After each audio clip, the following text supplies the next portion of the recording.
presented today clearly points to a premeditated act. Objection. There is no definitive proof of premeditation, Your Honor.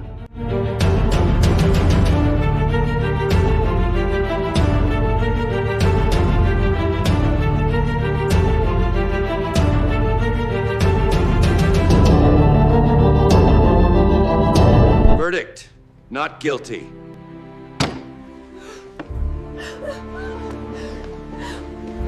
Sleepwalker's Defense, a true crime nightmare from 1846. What I'm about to tell you happened in Boston, Massachusetts in the winter of 1845. It's a story that would forever change how we think about sleep, consciousness, and murder.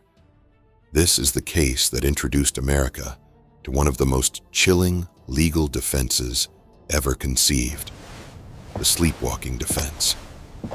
But before we dive into this nightmare, let me ask you something. Have you ever woken up somewhere you didn't remember going? Found yourself standing in your kitchen at 3 a.m. with no memory of how you got there? Most of us have experienced something like this. But what if you woke up covered in blood? Our story begins with a man named Albert Tirrell. By day, he appeared to be just another businessman in the 1840s Boston. But Albert had a secret life that would ultimately lead him down a path of obsession, violence, and one of the most bizarre murder trials in American history. Albert was married, but he had fallen under the spell of a woman named Maria Bickford. Maria wasn't just any woman. She worked as what they called a fancy woman in one of Boston's brothels. The relationship between Albert and Maria was passionate, tumultuous, and dangerous. Albert would disappear for days, sometimes weeks, abandoning his family to be with Maria. On the night of October 27th, 1845, something went terribly wrong at the brothel on Beacon Hill, where Maria lived and worked. The other residents would later testify that they heard arguing coming from Maria's room, voices raised in anger, the sound of furniture being overturned. Then, silence. But here's where the story takes a turn into the realm of nightmares. The next morning, Maria Bickford was found dead in her room. Her throat had been slashed so deeply that she was nearly decapitated. But that wasn't the most horrifying part. The killer had set the building on fire, apparently trying to destroy the evidence. Maria's body was discovered in the smoldering ruins, burned beyond recognition, except for that horrific wound across her neck. Albert Tirrell had vanished. A manhunt began across New England. For months, he remained a ghost, until finally, he was captured and brought back to Boston to face trial for murder and arson. But Albert's lawyer, a man named Rufus Choate, had a defense that no one saw coming. A defense so outrageous, so unprecedented, that even the judge wasn't sure how to handle it. Albert Tirrell, his lawyer claimed, was innocent of murder. Not because he didn't kill Maria Bickford, but because he wasn't conscious when he did it.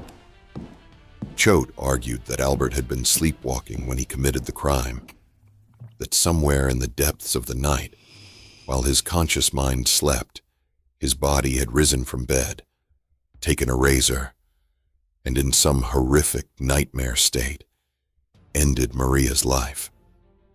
The defense brought in medical experts who testified about the strange phenomenon of sleepwalking, or somnambulism, as they called it.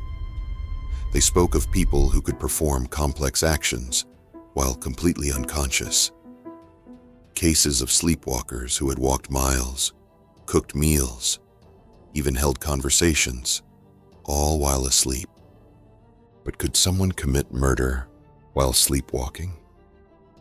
The prosecution fought back, arguing that the crime was too deliberate, too calculated. They pointed out that Albert had fled the scene, had hidden from authorities. Could an unconscious man really plan an escape? But Choate painted a different picture.